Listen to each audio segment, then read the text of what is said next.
Hey everyone, welcome back to I Know a Guy. I'm Anthony, and this is the podcast where connections thrive. Each episode, we spotlight inspiring entrepreneurs, professionals, and individuals doing amazing things. Together, we'll grow your circle, spark collaborations, and discover new opportunities. Today, we're meeting Taiga Gamell, co-founder and CMO of Gilder, who brings a global perspective and a passion for community building to visionary entrepreneurs around the world. From leading successful startups to living a nomadic lifestyle across 3 continents, Taiga blends marketing expertise, sales leadership, and a mission-driven mindset to help founders grow and thrive. How are you doing today, Taiga? I am doing great, Anthony. I appreciate you for having me on. I'm currently calling out of Buenos Aires, Argentina, and it is pouring rain. So it feels like there's someone taking a shower in the room next to me. Yeah, I get that. No, I was excited to have you on. I enjoyed our conversation the other day. Was looking forward to it. You're doing a lot of awesome things, and there's a lot of people out there that should know about you. So was wanting to make some introductions. But to start off, you said you're there in Argentina. You've been living nomadically. You've been there for a while, or just recently? So I've been here since March 1st, but I've been coming back and forth to Latin America since November 2022. So I would kind of call this kind of my third home. My first home is Missoula, Montana, where I'm typically based, and then I was born in Japan. My mom lives over in Japan, and my sister lives in Japan. So I like to go to Japan at least once a year to visit them and spend a little bit of time. So kind of Mhm. traveling back and forth between North America, South America, and Asia. Okay, awesome. Well, um, let me think. Let's say because you're there now. If you have friends coming into town, or somebody coming to visit where you're at now, where are you going? What are you doing for fun, and what's for dinner? Oh man, there are so Buenos Aires is just too many things to do. Every single day there is a different activity. For me personally, I like padel, of course, just hitting the ball back and forth. I like trivia nights. We have a poker night once every other week. We have speed friending events. Um, my favorite food here is a good Argentine steak with a little bit of wine. Um, some Malbec. But yeah, I mean, there's a lot of different things to do here. But basically, you can find me at a networking event. You can find me at Padel. I do rugby too.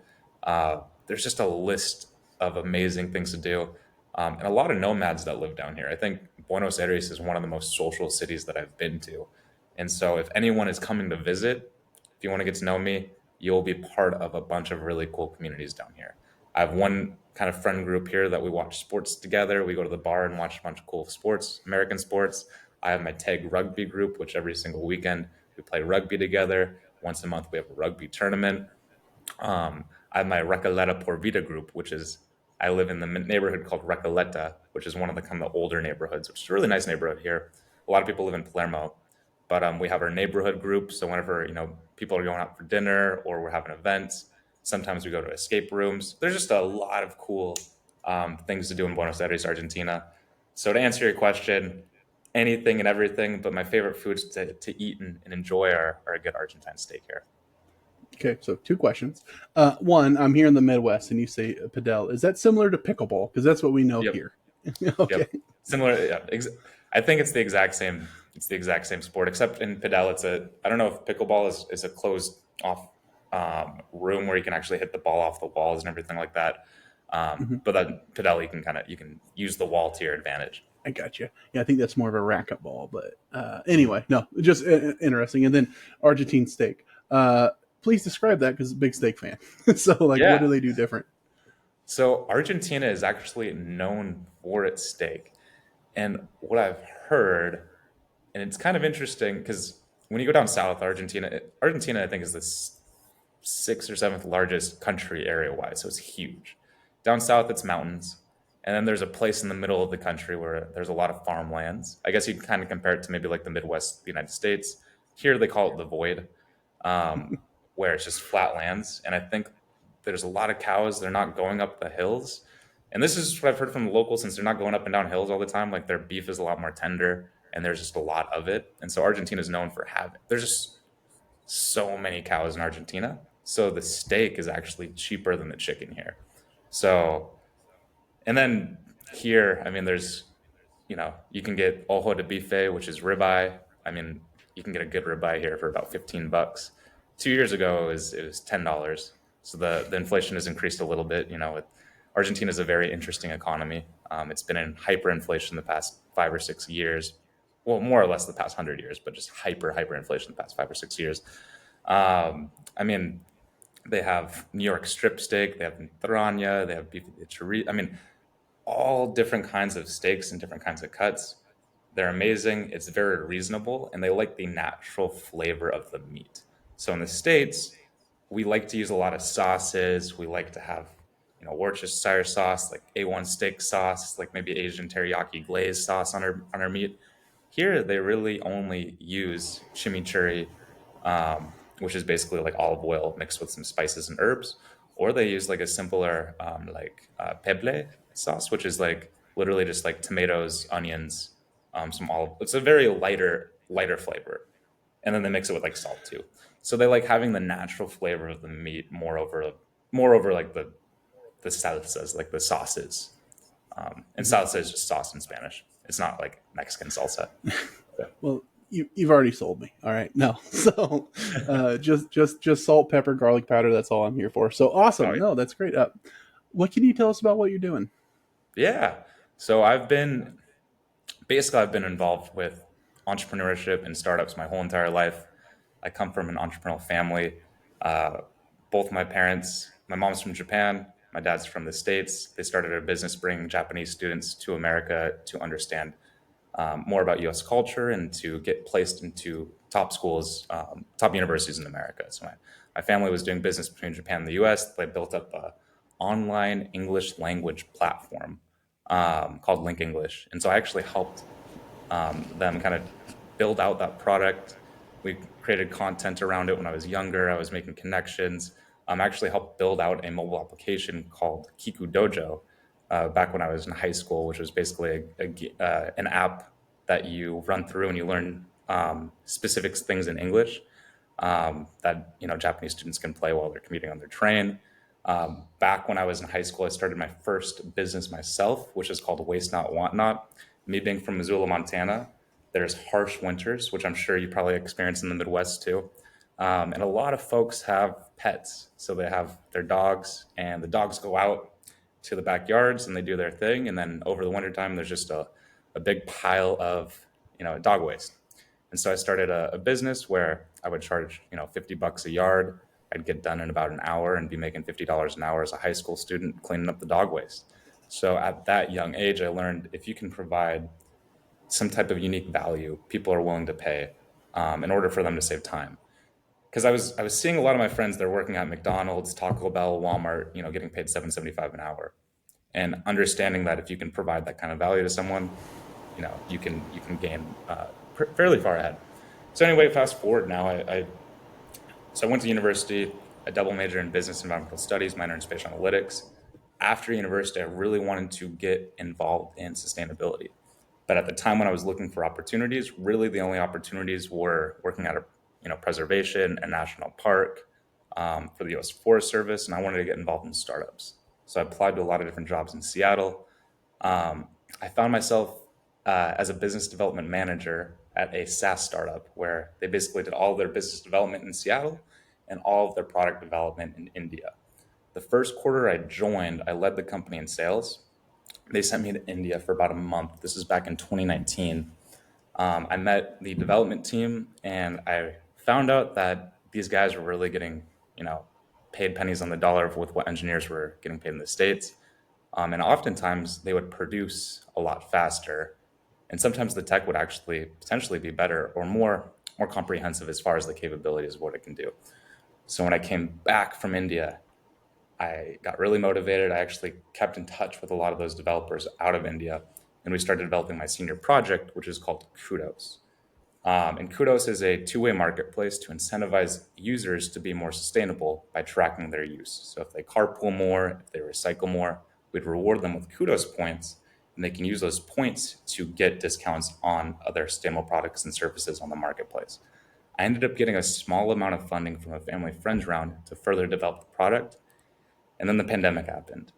And as you know, the pandemic was a very difficult time for a lot of folks, especially startups, early stage startups, that when the whole entire premise of your business is for people to go out and do things, it's very difficult to acquire customers.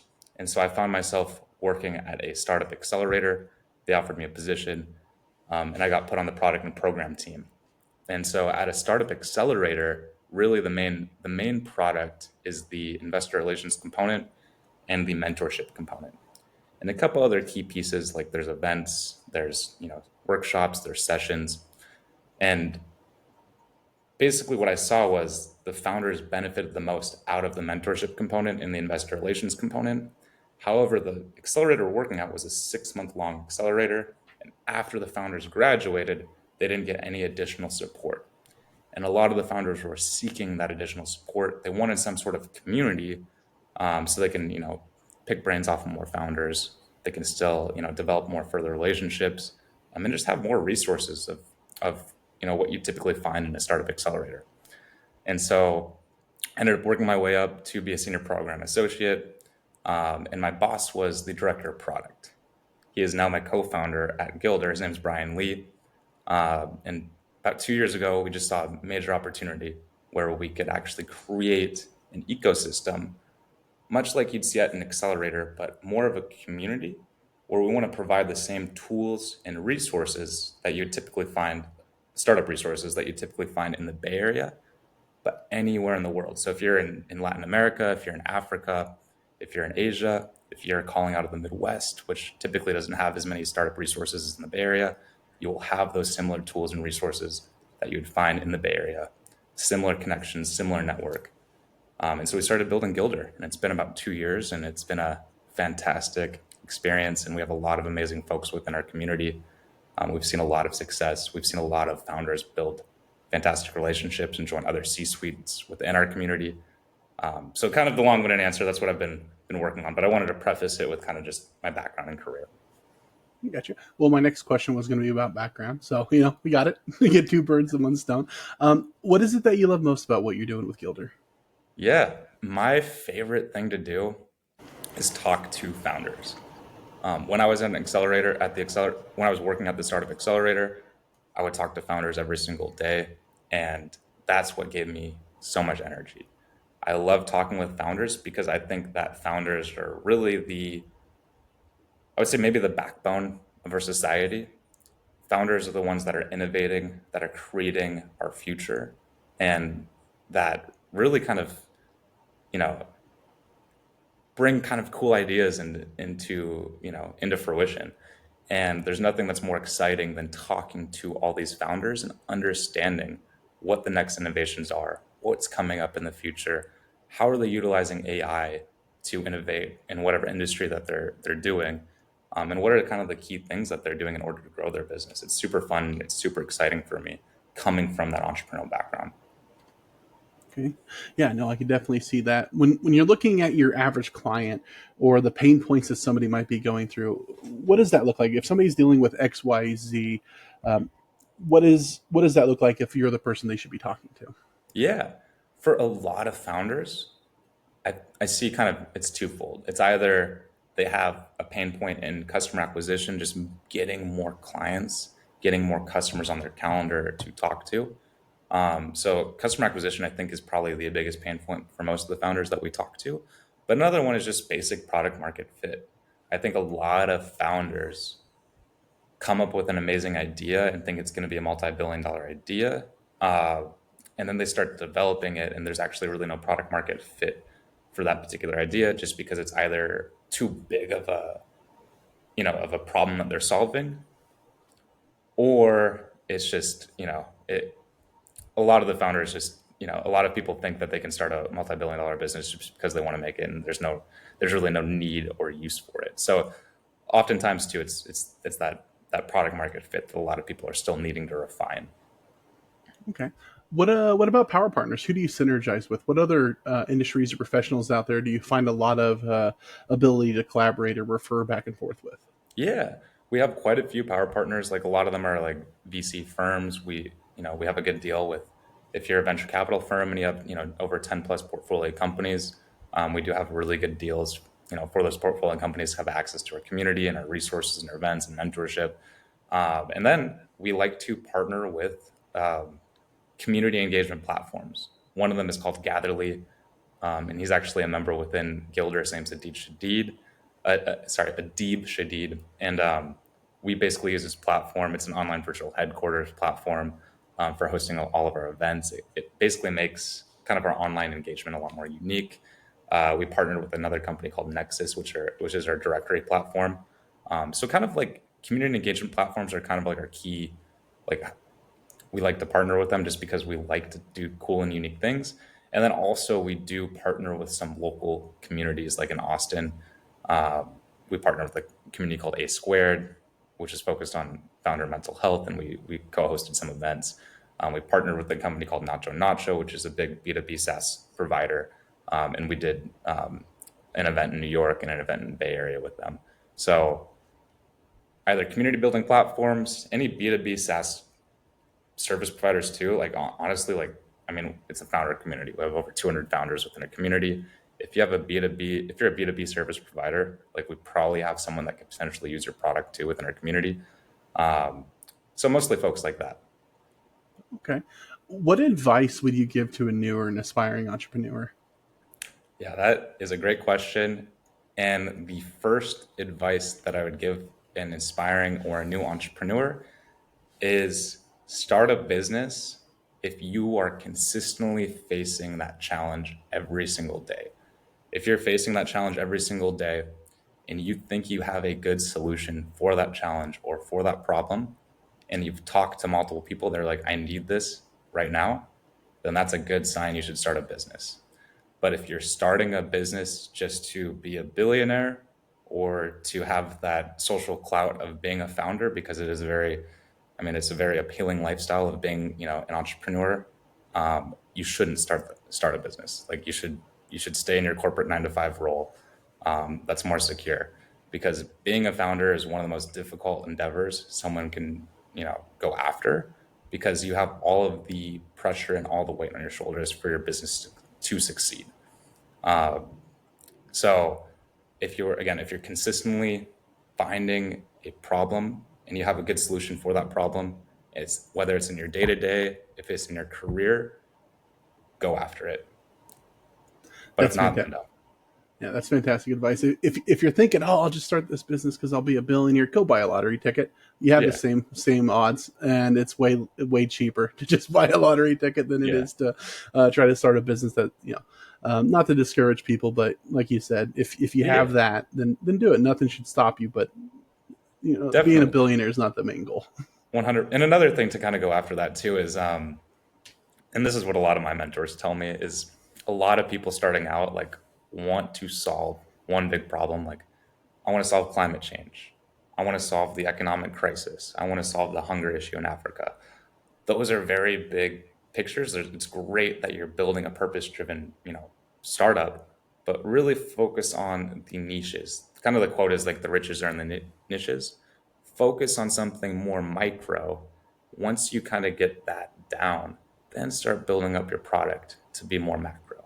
But you really have to start with the micro. Start with like the crux of what you're solving, one main problem, and then build off of that. Because a lot of people are just like, I'm gonna solve 100 different problems and that's my business.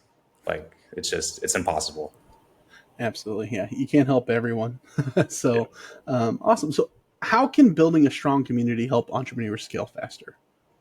Oh man, well, the quote, it's not what you know, it's who you know. I think that if you know someone that has gone down the path of being a founder, if you know someone that has, funded successfully and you've never funded successfully, if you talk to that one person, that one person can ultimately save you a lot of time and a lot of energy and resources just from understanding the correct steps to take for your business to succeed. So if it's in product and you talk to a product specialist, and a 1 hour conversation can literally change your entire business model. So that's how important just having a good community is. I know there's a lot of aspiring entrepreneurs out there. Even I'm from Missoula, Montana. There's a lot of aspiring entrepreneurs in Missoula, Montana. There's not that many. There's some great resources, but really, what you have to do is like you have to know key players in specific industries that have succeeded heavily. I mean, maybe not heavily, but somewhat succeeded, and their tutelage and advice can ultimately, save a lot of time and resources. And so, knowing key players in the industry will help out your career a lot. And then also just building off of that. Um, a lot of founders are seeking fundraising. Uh, you know, really investors only focus on who the founder is and how well you can build relationships.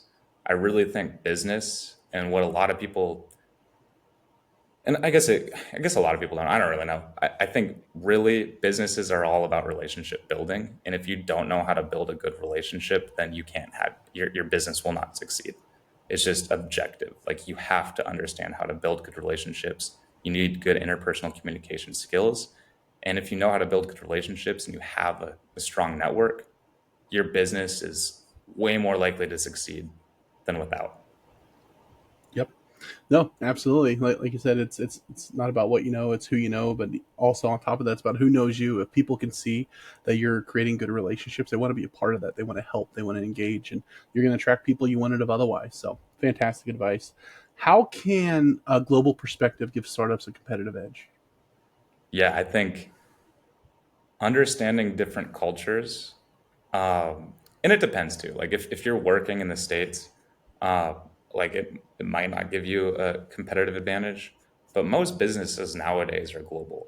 And I think nowadays most people, you gotta there's that saying that you have to think locally, but you have to be a global citizen. And so I think if you understand the veracity of how the world works and functions and how different cultures think, it'll help you just build better relationships too. Because also the United States is a giant melting pot. You're gonna, you go to California, it's 50% Latin. You go to Texas, it's also 50% Latin American, or I should say Hispanic. Excuse me, Hispanic.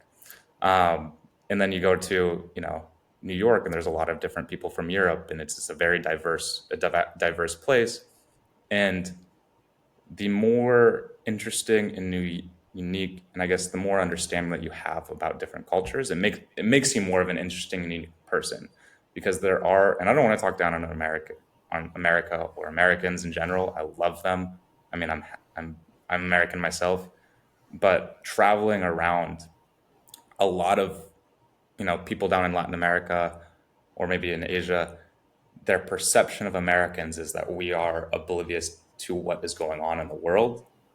And knowing about global cultures and knowing about that, like you don't want to have that projection on you when you're talking with people. It's just like, you want to be an interesting person. You want to make sure that you understand culture, because then you can actually build, I think you can build better relationships understanding the culture. So for example, like I'm half Japanese. um, I understand Japanese culture. I speak a little bit of the language.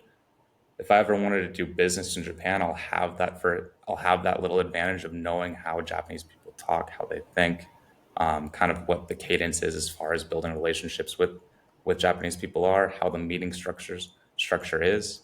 But if I go in blind, then potentially you could lose that deal if you're working with people from Japan. So Yeah, absolutely. Like you said, we're a global economy now, really. With the internet and AI and everything the way it's going, you're talking to people that you would have never otherwise before. So knowing more is better than not, right? You might say something and you go, you know what? I think this would actually play better to more people if I just took into consideration whatever it is. If you're a small town bakery and you just want to talk to your locals, that's one thing. But if you're talking to the world, it is a consideration. You need to kind of at least have in the back of your mind. It can be your niche to really only focus on the U.S. That absolutely works. But depending on your goal, that makes a lot of sense. So yeah, awesome. and even the U.S. has like a lot of microcultures too, and I feel like understanding other cultures around the world will help you understand those microcultures in the U.S. too. Absolutely. So how can a founder attract loyal customers and partners? Yeah, I mean it all comes back with what we've been saying is relationship building. You know, customers do not want to work with someone if they're hot-headed, if they're disrespectful, if they're all over the place. Like you have to build a good relationship, um, to ultimately create that loyalty and that bond. Because a lot of people, I mean, for a lot of businesses, one of the biggest expenses that they have is either churn, whether that's a client churn or even an employee churn. I mean, actually, I think that's one of the that's a it's a really I mean that's really what a lot of startup founders they get. Let's just say they get funding, and then they hire a bunch of people, and they don't necessarily hire the right people, and they don't build those right relationships, and then their business crumbles apart. Like that happens fairly consistently, and basically to build, you know, that type of net of having, you know, loyal employees and loyal customers is making sure that you're talking to the right people and you have a good, you know, good relationship with them. And you know, it's a two-way street. Everything's a two-way street. Treat others the way that you want to be treated, treat them with respect, and don't have an ego.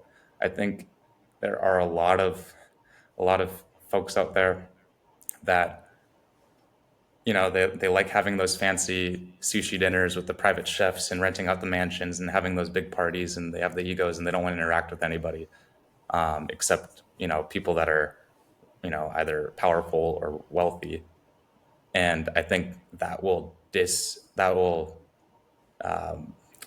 you know, push a lot of people out of your circle if you act like that. Most people like people that are genuine. And if you're genuine and if you're true to who you are 99% of the time, you will have, you know, people that will continue to continue to work with you for your whole entire life. So just being genuine and not having an ego. Absolutely. No, yeah, that's fantastic advice. Um, why you? What sets what you're doing and what Gilder's doing apart from everybody else out there? Yeah. I would say that the quality of people that we have within our community and our price point. So it's $59 a month to be part of the community. You get 2 advisory sessions with that with me and my 2 other managing partners, and we have 3 executive mentors that you can have advisory sessions with. You also get access to we have a service called Carry Connections as part of it. You basically can get email introductions every single week to new members within our community. You get access to 5 different events every single month. You get access to an in-person event and kind of a perspective like the in-person events that we do. Like we go to, you know, last in-person event, we went to an escape room. And then afterwards we got food and drinks, all 100% sponsored by Gilder. So for $59 a month, you get all of that within your membership. And the type of quality of people that we have within our community, like we have Fritz Landman, he's the CEO of ClassPass and Mind Body, one of the biggest health and wellness companies in the world. We have iTech and Tank. He's the founder and CEO of Jotform. He basically bootstrapped Jotform to 30 million users. I just had Alex Bean on our podcast, and he's going to be leading a workshop here in July. Alex Bean had a $2.5 billion exit. He's the co-founder of a company called Divi, which was sold to Bill.com for $2.5 billion. We have Dinah Stepner. She's the ex-head of product at the Chan Zuckerberg Initiative. She was the ex-head of product at Monster, Kayak, Simple Practice. So just the quality of people for our price point, I don't think you can find anything like that. I know Hampton, they have some pretty good quality people. I know that they do a dinner once a quarter and they have a monthly mastermind session, but it's very inaccessible for a lot of founders. I think it's $7,000 or $8,000 is their price point. So $59, we're month to month too. We don't have any commitment, so it's very flexible, and we want to be founder focused, and we ultimately want to help founders grow and succeed. Absolutely. No, I love that. You guys, you know, obviously have the heart in the right spot. So, is there anything that I missed or that I failed to ask that you wanted to add? Oh, I think we covered a lot. And yeah, I think we covered most things. I mean, I guess I could say if you are interested in networking and building and growing your startup, or if you just want more founder friends, feel free to reach out. Gilder.com. Also, my email is Taiga@Gilder. I'll send all that stuff so you can put in the show notes too. Absolutely. And that's the best two ways to get a hold of you is the website and then the email. Yep. And then LinkedIn too. I'll Perfect. put my LinkedIn there too. Awesome. Yeah, I'll put all that in the show notes. That way, you know, super easy to find. You don't have to try and spell anything because that's the bane of my existence. But no, I really appreciate you coming on. If somebody wants to get a hold of Taiga, absolutely do it. Reach out. Like you said, there's a lot of people out there that you need to know.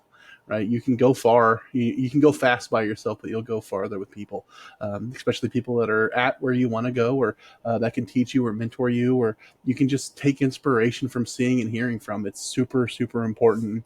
It's awesome that there's things out there like Gilder that are able to help you with that. So really appreciate that. Have that conversation, reach out. If anybody would like to get a hold of me, you can find me at ikag.me. You can find more episodes, subscribe to our newsletter, and connect with our growing community of awesome people like Taiga. If you or somebody you know would like to be interviewed, you can also apply on the website. But thank you so much for coming on. You guys are doing awesome things. I'm super excited to see where it goes. It's been 2 years, you said? Yep, we started May of 2023, so just coming on 2 years. Awesome. So I'd like to see what happens in the next 10. You guys are doing awesome things, and it's going to go crazy. So I appreciate you coming on. Let's all go have an awesome day and grow our circles, all right? Awesome, Anthony. Thank you so much for having me. My pleasure.